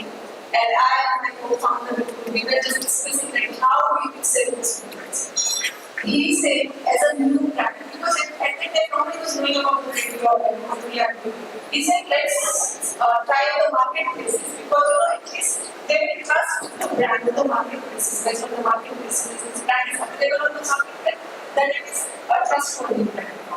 I thought that I want my consumers to be connected with me directly and my brand directly. And I thought, why shouldn't I directly sell the products from the website? Why shouldn't I directly connect with the consumers? We both have started our journey on selling the product, and I still remember marketplaces. We got 5 orders from the marketplaces and 30 orders from the website. Wow. There was a challenge that I took, and how I gain the trust of the consumer. I feel there are so many products we are using in day-to-day use. Be it the names, I would say, sunsection. How many of you are aware about who is the R&D, who is with the R&D of the sunsection, who is the brand behind this, who is the brand behind this, making a brand sense? Nobody knows. So that is something I, as a mother, had decided to do something for my kid and for the other kids of India. Why should I do the brands? I went live on Instagram. I connected with the consumers. I told them why this product is needed for my kids and why it is needed for your kids as well. If I am giving this to my kid, if my kid is healthy, if my kid is immunized, then your kid can also be immunized. So I think the trust factor for any of the brands is definitely key to gain it is very I would say crucial point. Correct. But once the trust is built, then the customer is going to try the product. So I think I buy the marketplaces at that time and selling the products for my because I didn't trust them. Correct. This is right now also we have the same thing. Our R&D is everywhere available and what our R&D is doing, who is making the populations, who is selling the products, why this product is good for the kids, me and my R&D team, like who is working at that is the face of the brand and they are not really talking to the customers. Awesome. I would love to have asked the same question to Sulay, but unfortunately I can't become the face of the brand, talking about trust. But coming to Jainam, I absolutely love your business because half of the time, sleep has now not just become a necessity, it's an aspiration, especially for all the hustlers in the startup world. So I find that, I can see your pods almost at all the good public places that we are, which means that there is a lot of collaboration and partnership that you must be building. So how important do you think that collaboration and partnership has helped you to build your brand? And what are some of the quick hacks in, which can help us also to kind of take some insights and start using that as in our own business? So I answered this in our example method, like after the COVID, Adani Airport reached out to us because they have recently taken over the Ahmedabad airport operations and they wanted something innovative for passengers who were hungry from it. So they reached out to us as a starting that we were getting sleeping pods and all. And we were also not ready for health travel, but initially we started with that.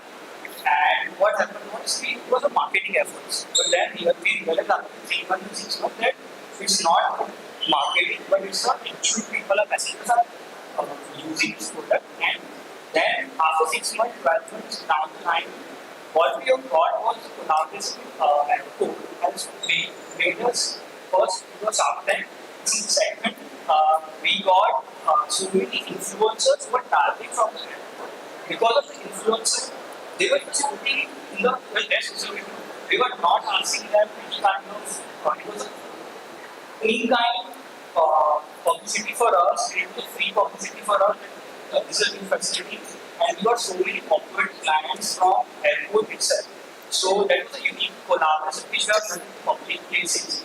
And now we are doing more with the corporate, you can say corporate tech parks, like Gift City, Prestige and all. Like we are reaching out to those people strategically that putting those products into a common entities India so that more corporates can reach out to it. So for any brand who are looking for a collaboration and all, need to look where the market you can tap in. So you, examples like public places, airports, shopping malls, everywhere you see small kiosks, there are some marketing stunts and all. So those kind of marketing will help to reach much more audience. And when we are talking about samples and all, people would love to have samples of your products in person rather than going and checking your product identity online. It's better you have a physical presence in public places like. Awesome. So, hello. Sorry. Bhavendra's mic has gone into the sleeping mode. So yeah. So collaboration and partnership definitely. I think it's the right way to build a business early on, because everybody is talking about scale and how do you reach to a million consumers, or in terms of a B2B, how do you crack your first 100 clients. So if you start thinking on the partnership angle, that where can I kind of collaborate and partner who can give me that leverage, it definitely helps. So coming to the most awaited speech, a lot of audience came to me before as well, and they were very inquisitive about what Adil Kadri would speak. So you're a king in content creation and giving a very effective narration to your ideal consumers. So we want to understand what are the kind of techniques you use. Do we have to be like very intelligent in order to build those ads? What is that secret sauce when you are crafting your own content and marketing strategy?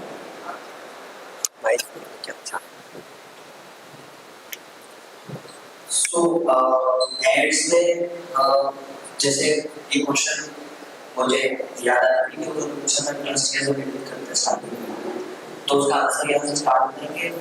हमारे लिए trust का ये था कि मैं जब सीधा कैमरे के सामने आया, लॉकडाउन से पहले हमने स्टार्ट किया था आदिल कादरी नाउ 2018 में स्टार्ट किया था, फिर लॉकडाउन आया 2019 में, और लॉकडाउन से पहले एक मेरे मेंटर थे मुझे बोलते हैं नाम कांटेक्ट कर लिया वही थॉट से कि आप प्रेजेंट ब्लॉग के साथ, लेकिन आप वीडियो तो फोटो में कहीं नहीं आ रहे, तो वीडियो का तो कुछ क्या मुझे वीडियो स्टार्ट किया.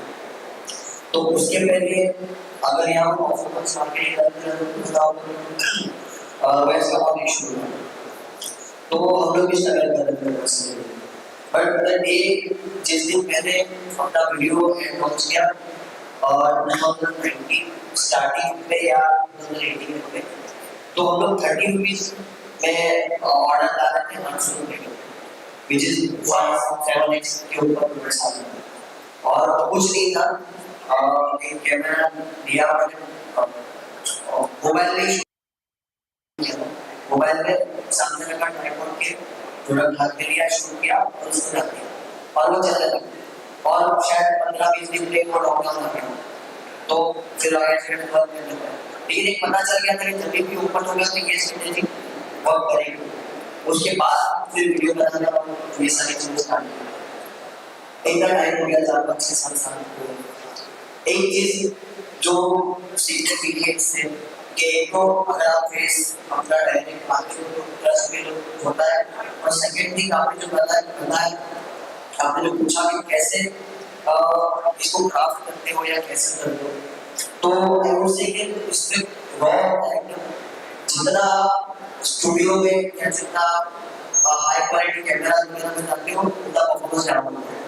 बट जितना अगली एडिट का कंसेप्ट है यूएस में एक क्रिएटर ने मुझे नाम याद किया, उसने कंसेप्ट बनाया अगली एड्स का, जो दिखने में अच्छे नहीं होते हैं, फोन से रिकॉर्डिंग किए होते हैं, लेकिन वो ट्रस्ट बिल्ड करता है. सामने वाले देखने वाले को पता चलता है कि हाँ ये कोई नॉर्मल मेरे जैसा बंदा है, ठीक है, पैसे से नहीं लाया हुआ, क्योंकि आप इन्फ्लुएंसर को देख के लोगों को पता चल गया कि पैसा दिया हुआ है, तो इसका एडवर्टाइजमेंट किया हुआ.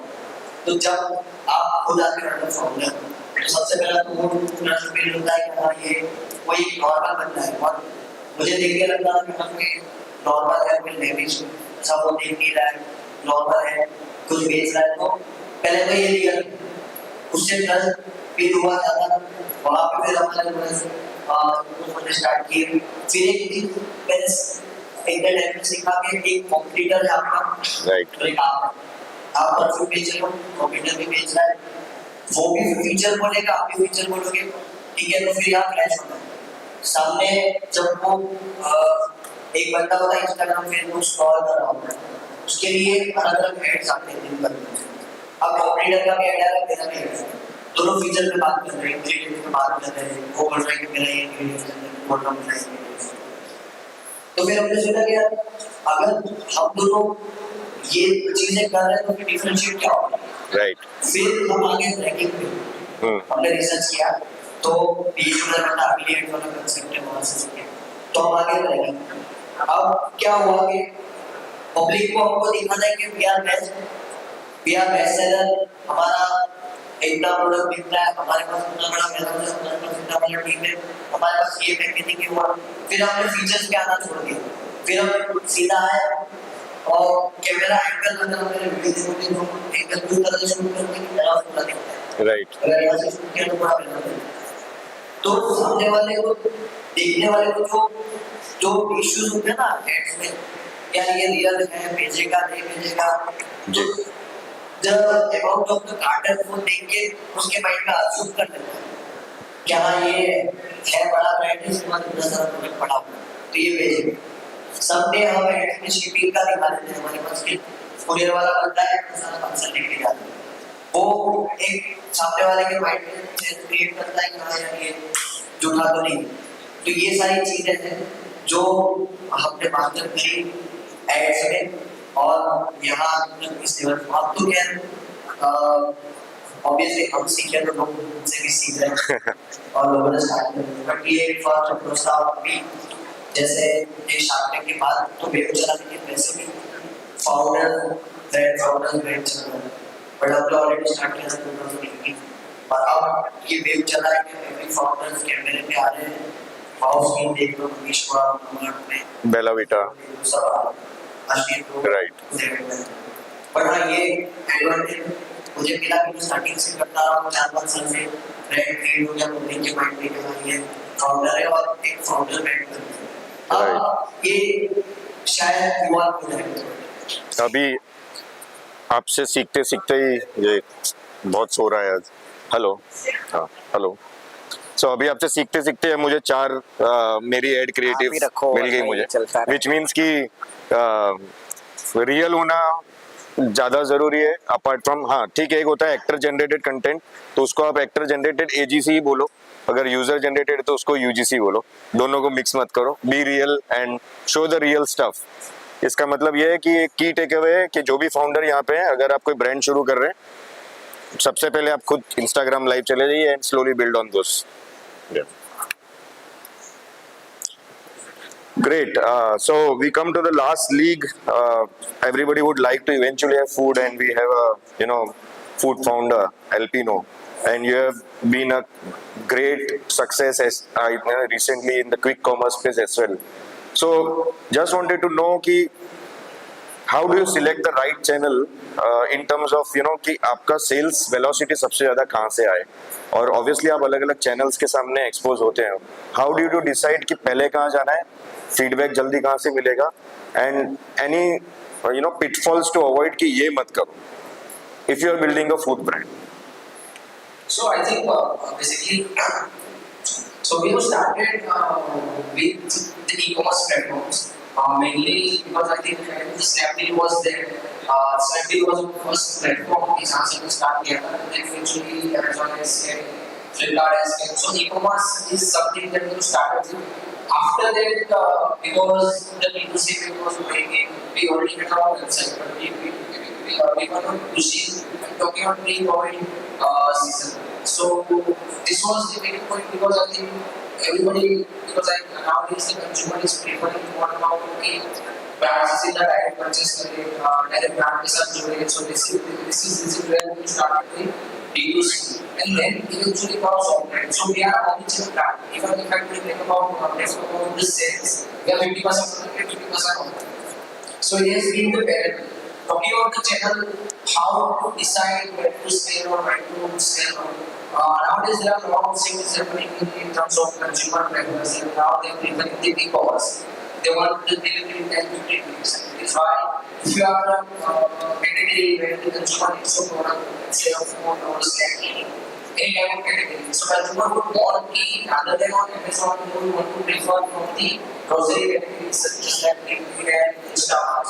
Categories like where you want to wait, where the consumer also need to think about the purchases and internet. They also want to make you trust in whatever it's important 10,000. So they would still prefer Amazon as a purchase. When it comes to food, I would say e-commerce has been great for us. All platforms, probably Instamart, Zepto. But going forward, what I see that offline is going to be there as well. I think offline is going to scale everything. I think Arjun has been talking about a lot of time into his social media. His channel that the offline is there, offline is going to be there, offline is the key. Nowadays, if you are not offline, I think that would be very difficult to scale. No matter what category you are into, and that is where foresee the preferences very early. You started our offline from 2020 only, where probably nowadays the D2C brand is starting now. And being a food brand, obviously you need to be in a reach of the minimum reach of the consumer की जहाँ पे आपके customers अभी को feel कर पाए, देख पाए, जिससे बड़े अच्छी तरह से देख पाए, and also able to compare the competitive brands की इस competition में कितना protein है versus Albino में कितना protein है, and all those things. So nowadays probably I think to scale up in the future, the offline is going to be there, and we would be preferring offline over any e-commerce platforms. Obviously, those e-commerce platforms will be there, so you can show your product to us people. But if you want to build a brand which can be scalable, offline is one thing that I would see. So we usually speak a strategy where the online channels are the customer acquisition channels, and the selling where the profitability comes from the online channel. So this is how we run the competition. So I think lot many founders nowadays are talking about offline. When all those founders have already cracked online and hence they are talking offline. अभी तो हम उसके भी पहले वाली journey में हैं. अभी तो Blinkit, Zepto पे तो वेट लिस्टिंग ही चलता है, हमको तो एंट्री ही नहीं मिलती है. तो वो हार्ड जो है वो कैसे आप सॉल्व करोगे नेटवर्क के टाइम पे डेफिनेटली बताना. How can you help us who wants to go to Zepto, Blinkit, can you give an introduction. और वो सिस्टम चलता क्या है कि पहले ब्रांड ऑनबोर्डिंग का क्या प्रोसेस है वो maybe it's a different topic but it's a very very I think it's a riveting issue right now in the founders world. एक फॉलो अप क्वेश्चन ये था because the food preferences the taste preferences are very different. How do you find, आप कैसे अपने consumer से किस channel से वो फीडबैक लेते हो where you find that maybe they are liking your product or not liking your product. So how important is that and how do you do it in helping. So I think Srikan has probably rightly mentioned that when it comes to food, you have to be there, like talking to the consumer, because online probably there are a lot of reviews, but you cannot trust that reviews 100%. Probably if the customer is there and when they're trying the product, I think this is the time you will get the 100% benefit. And this is where, because product is not consumer, I'm not saying that this is not for everybody, it is for everybody. But now in this era, let's say for 2-3 years, just continuously focusing on health and fitness. And this is why we go gyms and early morning eating rush to take a feedback from the consumer, because this is the time that they use our products during the pre-workout and post-workout. So in front of the consumers, there are the promoters who will take the feedback from the customers. What is the taste? Are you using this product regularly or not? What are the effects that you feel in your muscle if you take the pre-workout and post-workout? So I think the physical talking nowadays, the future is all about being experiential marketing. You have to be with your customers, you have to be there talking about the products in front of the consumer rather than just being behind the screen. Right, right. So awesome. I think if this kind of added any value in your lives and in the businesses that you're trying to build, I would like to have a show of hands of what are the valuable insights you got, and are you happy with the key insights that we got or not? So because you guys are not clapping, maybe you can raise your hands. And I still have one last question left. It was just to get my energy back. So very quickly, in one or two words, starting from you, uh, what are the key lesson that you have learned in building your brand? एक या दो word में आपको बोलना है कि आपको ऐसी क्या सीख मिली है, lesson that you have learned in building your brand. Maybe maximum 2 or 3 words. So it was about, I would हो गए say, 3 words. So 3 words. the change adaptability. This is something that you learn on your brain, but it has to be very quick. The quicker than you thought. This is something that we are giving to the teams. Great. Adil bhai. Learn fast, fail fast. Learn fast, face fast. Sulay. I would say brand building versus performance marketing, or brand building over performance marketing. Awesome. Riddhi. Say, we open to the negative feedback if you want. Awesome. Janam, apart from the fact that you need to sleep, apart from that. I had my plans. Yeah. So I would say educating a customer to break the stigma, because there are few products people do not, because people don't want to try to do things. So educating customer to break the stigma. Awesome. That brings the end to this panel discussion. I learned a lot from all of you founders as well. Just, I forgot to add my blazer. I happen to be the moderator and I run a company called as Curlin Professional. So thanks a lot everyone for joining in. And I think the forum is open. You guys can network with each other and have a great evening ahead. Yeah, we are open for questions and networking is anyways there. So we can take a couple of quick questions.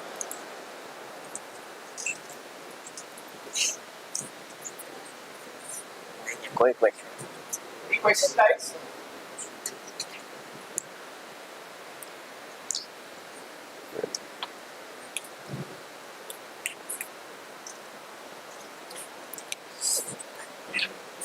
मेरा सवाल ये है last 1 years of the website is selling तो now we start last 3 months No, I can say तो उसको optimize कैसे SEO.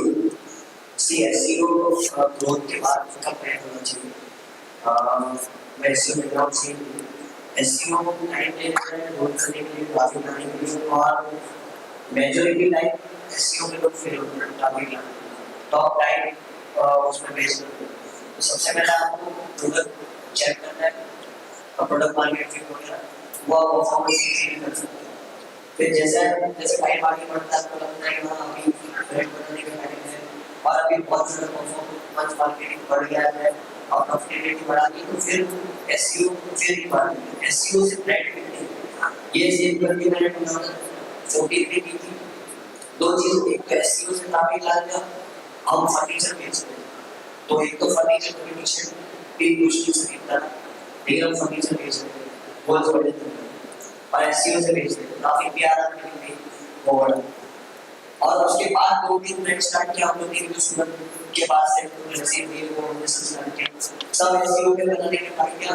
One fine day एक digital marketing summit में जाना होगा वहाँ पर फेसबुक एड वगैरह सिखाए वो सीख के आने के बाद इम्प्लीमेंट करने के बाद फिर लाइव चाहिए फिर ऑर्डर वगैरह से और स्टार्ट में फिर 1000 से लेके अभी बात 2000 की सर्विस हम लोग तय करते हैं. एसईओ में ब्रांड बिल्डिंग होगा ऑर्डर देने के टाइम लगेगा. Thank you, Adil. My question is to Sunil, especially if you are building something where category creation has to be. How does a D2C brand ensure that you keep your gap because you are very limited in the ensure across the So I think CAC is again in. Yeah, it's working. I think CAC again is in response to a lot of things and not just sort of a standalone activity that you can potentially do as a brand to keep your CAC down, right? So CAC will consistently again be a strong function of brand building and sort of multiple sort of. So here's how I would let me go back a little bit and fundamentally say that generating traffic, it is traffic from Meta, Google, any other affiliates, whatever it is that you may be doing, is only 50% of the job done, right? Like I think rest of the 50% of the job is typically an on-site experience to which Facebook doesn't have much of a control unless you are absolutely bringing terrible quality of audiences to your website. Then that's a different ball game altogether, right? So the way I would look at it is today Facebook has a lot of features. You can work with cost cap, bid caps, everything, right? I mean, in terms of how the account is structured. But beyond that, I think reducing CAC is not the only function that is expected to be looked at. Everything involved in bringing CAC down, say maybe your conversion rate, for example, you could potentially try and bump up your AOV as well. So multiple KPIs that are associated with CAC are also very integral part of sort of keeping the business healthy. So I think for me, I would say that keeping CAC down is not the only healthy metric to look at.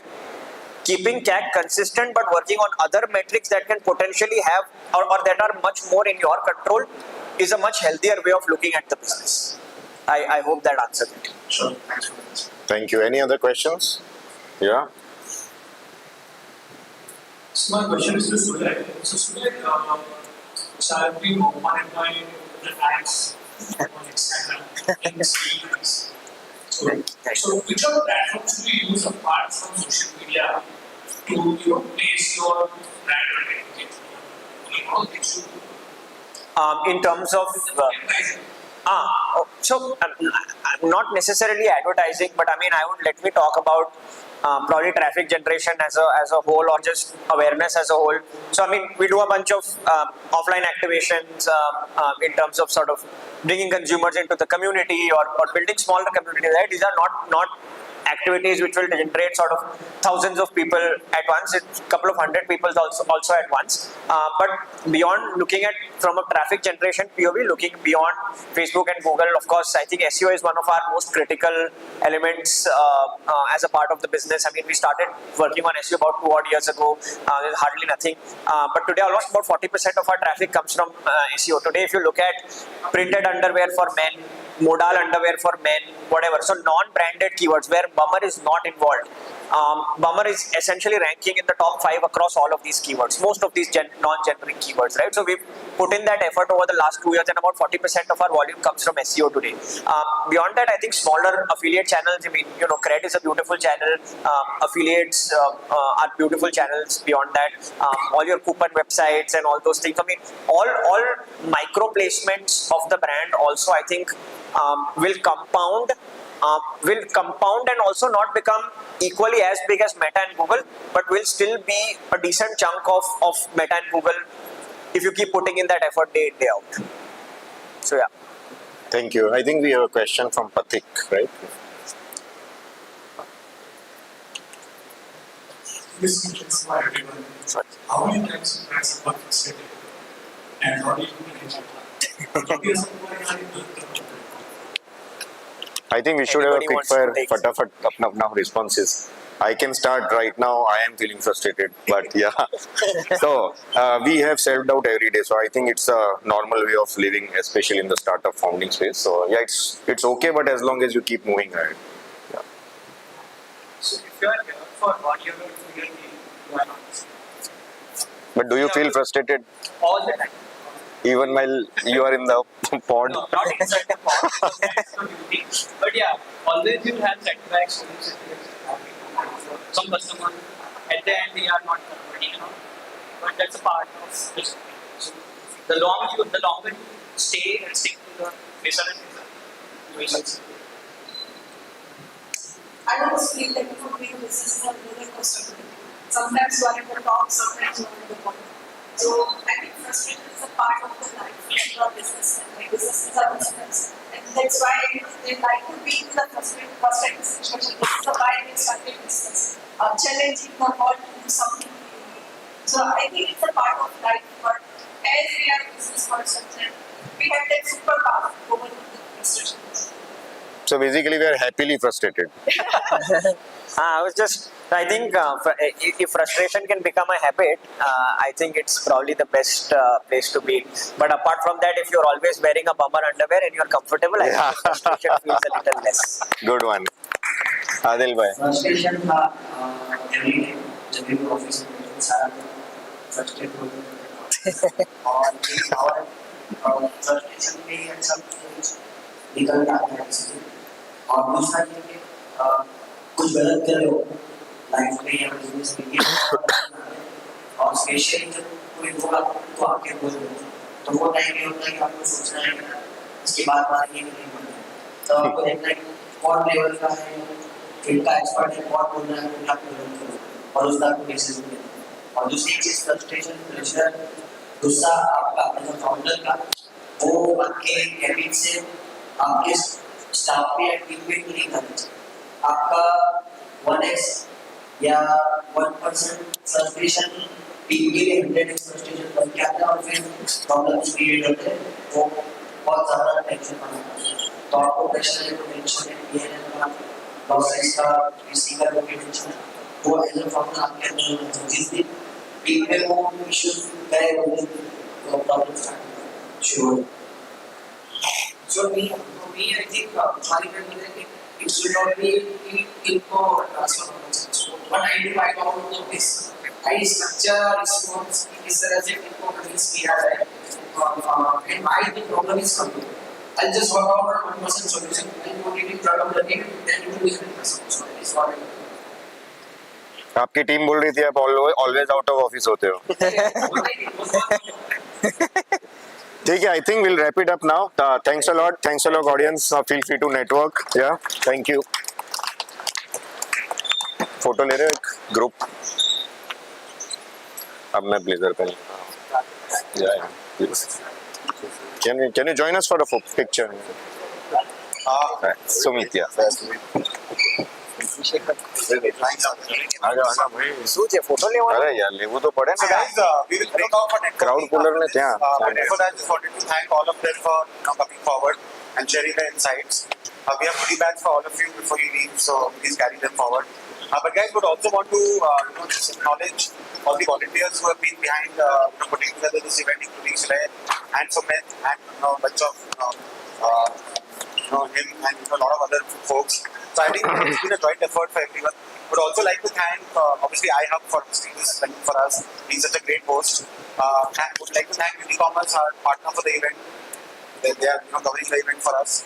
And also our community partners, so we have Head Start, we have GBFL, they have been instrumental in helping us propagate this event. And I just hope that this can be a catalyst to having more founders from the ecosystem come forward and join the ecosystem, join the community. So good to see all of you and would love to meet all of you and let's have a good evening now. But yeah, thanks to all of you, most importantly for coming forward and spending the Saturday evening here. And great to see all of you. Thank you. I think let's do this more often and would also urge all of you to come forward if anyone of you wants to volunteer, participate in any part of the community. We're running the fund, we're running our events, we're running the event program. We do a lot of content, social media, a lot of stuff. We're also working now with ISBs and accelerators of the world on working on research papers, coming up with playbooks and all of that, right? So I think all of our joint learning is what will help us crack this. And I think we've come a long way from where we started back then. And I think this ecosystem is only going to go forward. So I think cheers to the whole D2C ecosystem and so good to see all of us coming forward. So great guys, have a good evening and look forward to meet all of you. Thank you. Thank you.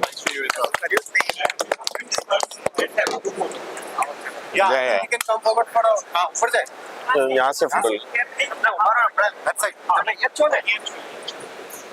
ठीक है चलते पहले चलो flow decide करना अरे एक photo तो चलो वहाँ से आ जाएंगे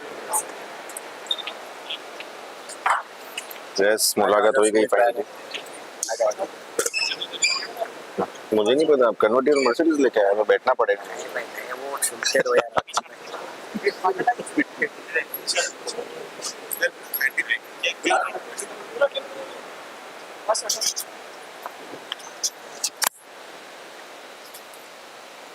Wow, that's a good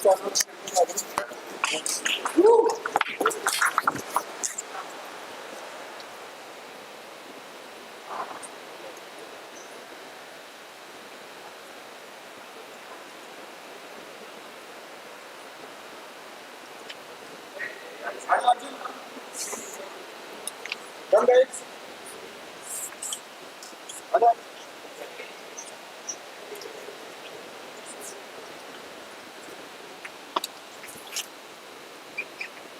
Okay, all set. Yes, everyone.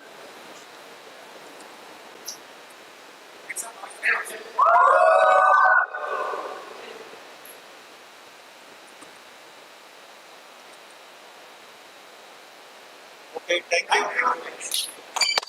Congratulations, sir. Thanks for coming.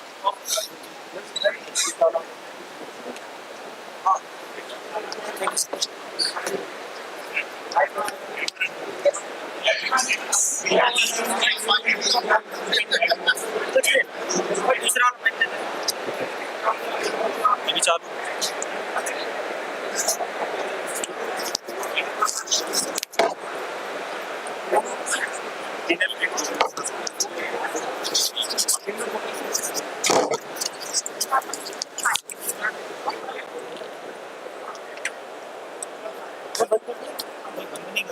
एक तो चालू